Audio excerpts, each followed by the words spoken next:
बहुत आश्चर्य की बात है कि 45 वर्ष गृहस्थ धर्म का पालन करके और वैराग्य लेकर के बहुत शीघ्र ऊंची अवस्था को प्राप्त हो गए। कारण कि प्रतिग्रह शून्य जीवन, व्यवहार शून्य जीवन। जब उड़िया बाबा सभा में बैठे होते तो पूज्य बाबा की गर्दन झुकी होती, वैसे बैठे होते।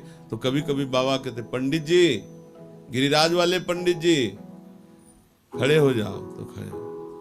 जब भाई जी का शरीर पूरा हुआ तो पूज्य पंडित बाबा ने देखा कि एक पालकी में आगे कुछ सखियां, पीछे सखियां, और चंवर डुलाया जा रहा है, और नवीन सखी पालकी में बैठी। तो गौर से देखा पूज्य भाई जी महाराज, पूज्य मास्टर बाबा बड़े ही संयमी, पूरे जीवन में कभी चीनी और नमक नहीं खाया। सब्जी में नमक नहीं, खीर में चीनी नहीं। इसलिए वहां कोई साधक टिकता भी नहीं था ज्यादा बाबा के पास। बाबा के जितने भी महान शिष्य हुए सब भगवत प्राप्त। सचल गिरिराज स्वरूप परम पूज्य पंडित श्री गया प्रसाद जी महाराज का जन्म कार्तिक शुक्ल षष्ठी संवत 1950 अंग्रेज तारीख अनुसार 15 नवंबर 1893 में हुआ। माता पिता का नाम श्रीमती कौशल्या देवी, श्री रामाधन मिश्र जी। कल्याणीपुर ग्राम, जिला फतेहपुर में इनका जन्म हुआ। पूज्य पंडित जी के पिताजी जीविका उपार्जनार्थ हाथरस में वास करने लगे, अतः वहीं पूज्य पंडित जी ने समग्र शास्त्रों का विधिवत अध्ययन किया। गुरुदेव स्वरूप में पूज्यपाद श्री उड़िया बाबा जी महाराज से पूज्य पंडित जी महाराज ने दीक्षा प्राप्त की। ऐसा वैराग्य का दिव्य स्वरूप पंडित जी के हृदय में जागृत हुआ कि पंडित जी ने अपनी जो धोती पहन रखी थी उसी को फाड़ करके अचला बना लिया, उसी में से कौपीन बना ली और अपने गुरुदेव का स्मरण करके, चिंतन करके धारण कर लिया। पूज्य श्री पंडित जी के विरक्त वेश को देख करके श्री सद्गुरुदेव परम पूज्य श्री उड़िया बाबा जी महाराज बड़े ही संतुष्ट एवं प्रसन्न हुए। पूज्य श्री पंडित जी के अंतर के विरक्तिपूर्ण भावों की झलक उनकी बाह्य वेशभूषा पर भी थी। ब्रजरस से रंगा हुआ घुटनों तक का एक अचला एवं एक कौपीन मात्र शरीर पर, मुंडित मस्तक, व्रजरज मंडित भव्य विशाल भाल। उस समय आप मूर्तिमान वैराग्य ही जान पड़ते थे। पूज्य पंडित जी को परम श्रद्धास्पद श्री उड़िया बाबा जी ने ये दिव्य आज्ञाएं दी। पहली, श्री गिरिराज गोवर्धन की तलहटी में जन संपर्क से बचकर एकांत में वास, ये पहली आज्ञा। श्री गिरिराज गोवर्धन की तलहटी में जन संपर्क से बचकर एकांत में वास। दूसरा, संयम और सदाचार का पालन, दृढ़ता पूर्वक संयम और सदाचार का पालन। तीसरा, निरंतर श्री भगवान नाम जप में निष्ठा पूर्वक तल्लीन रहना। चौथा, श्री भगवत प्राप्ति की तीव्र उत्कंठा। बस यही मुख्य साधन श्री उड़िया बाबा जी महाराज ने पूज्य श्री पंडित जी महाराज को प्रदान किया। पूज्य पंडित जी श्री गया प्रसाद जी महाराज के कुछ सदुपदेश।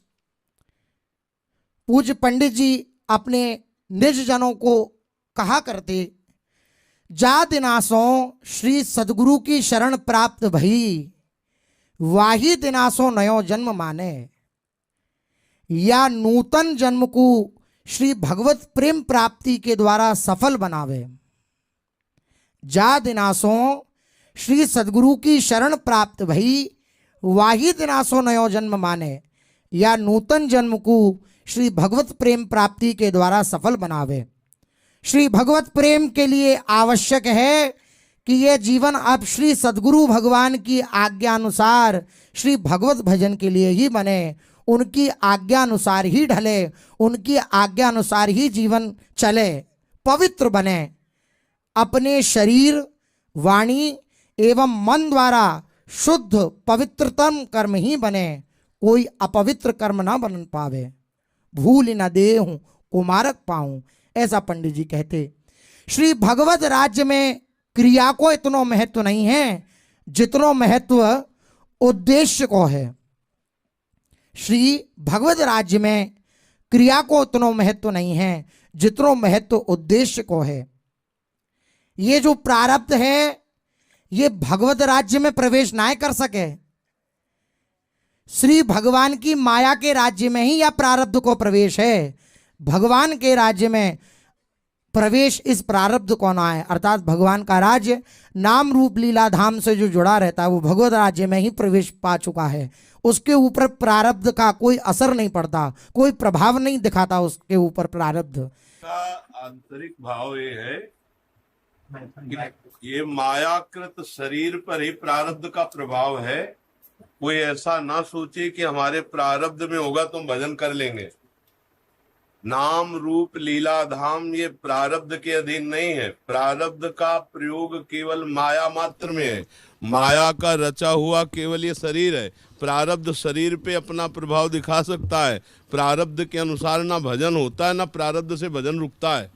भजन के ऊपर प्रारब्ध का कोई भी प्रभाव नहीं। भाव यह समझना है, नाम रूप लीला धाम ये हमारे प्रारब्ध से नहीं मिलता है, ये गुरु कृपा और पुरुषार्थ से मिलता है। खूब नाम जप करे, इसमें जो दैव दैव आलसी पुकारा वाला भाव नहीं होगा कि हमारे प्रारब्ध में होगा तो हम भजन कर लेंगे, हमारे प्रारब्ध में नहीं तो हम भजन नहीं कर पा रहे। प्रारब्ध भजन से संबंध नहीं रखता, प्रारब्ध भोग से संबंध रखता है, शरीर को सुख या दुख प्रदान करना। भजन भाव से संबंध रखता है, उद्देश्य से। कोई भी ऐसा बुरा प्रारब्ध नहीं जो हमारे भजन को रोक सके, और कोई ऐसा भला प्रारब्ध नहीं जो भजन करा सके। भजन गुरु कृपा से होता है, प्रारब्ध से नहीं। तो वहाँ यहाँ प्रारब्ध का भाव ये कि प्रारब्ध प्रभाव मायाकृत शरीर पर पड़ सकता है, लेकिन भाव प्रदान करने वाले नाम रूप लीला धाम को रोक दे, इतनी बड़ी सामर्थ्य प्रारब्ध में नहीं। प्रारब्ध का भगवत राज्य में प्रवेश नहीं, देह राज्य में माया राज्य में प्रवेश है, ऐसा भाव जी। आत्मोन्नति के लिए ये दो कार्य परम आवश्यक हैं। निरंतर श्री भगवत भजन पहला, दूसरा आत्म सुधार, दूसरे की ओर दृष्टि ही ना जाए। ये दो कार्य आत्मोन्नति के लिए परम आवश्यक हैं। निरंतर भगवत भजन और दूसरे की ओर दृष्टि ही ना जाए। पूज्य बाबा का 40 या 45 वर्ष के बाद वैराग्य रूप हुआ। 40-45 वर्ष तक गृहस्थी में बैरागी बनकर ही रहे, बहुत अकिंचन भाव से रहे। पर बहुत आश्चर्य की बात है कि 45 वर्ष गृहस्थ धर्म का पालन करके और वैराग्य लेकर के बहुत शीघ्र ऊंची अवस्था को प्राप्त हो गए। कारण कि प्रतिग्रह शून्य जीवन, व्यवहार शून्य जीवन।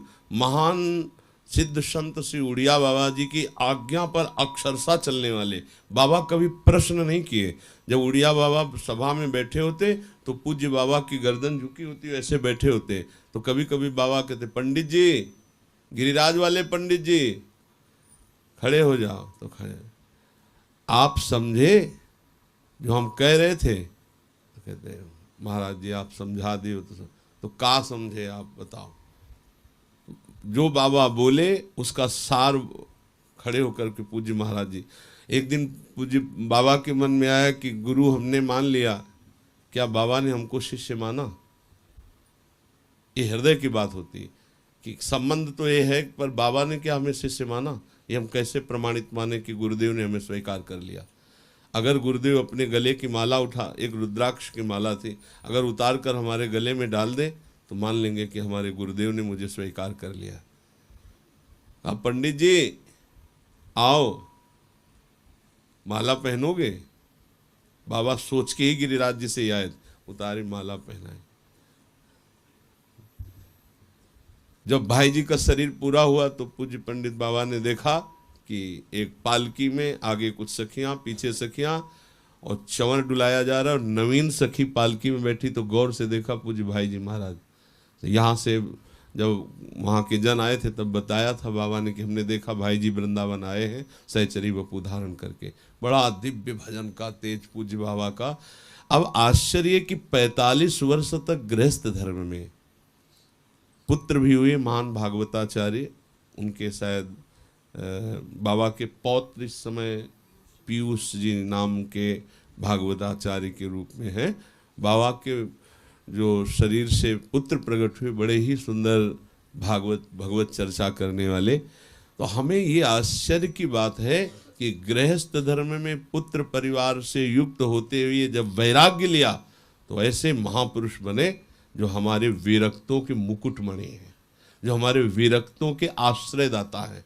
घोर वैराग्य में जीवन। पूज्य ठाकुर बाबा, पूज्य मास्टर बाबा बड़े बड़े सिद्ध, आज भी माधोदास बाबा, कई ऐसे सिद्ध महापुरुष बाबा के शिष्य रहे। यहाँ श्री गोरेदाव में श्री उपाध्याय जी नाम के एक महापुरुष बाबा के शिष्य थे। 35 दिन दरवाजा ही नहीं खोला, पानी ही नहीं पिया, इतना भगवान नाम में डूबे हुए आश्चर्य में महापुरुष, जिनके कई बार दर्शन हुए। पूज्य ठाकुर बाबा हर समय जिभ्या उनकी बस ऐसे ऐसे चलती रहती, आंसू प्रवाहित होते रहते। पूज्य मास्टर बाबा बड़े ही संयमी, पूरे जीवन में कभी चीनी और नमक नहीं खाया, सब्जी में नमक नहीं, खीर में चीनी नहीं, इसलिए वहाँ कोई साधक टिकता भी नहीं था ज़्यादा बाबा के पास।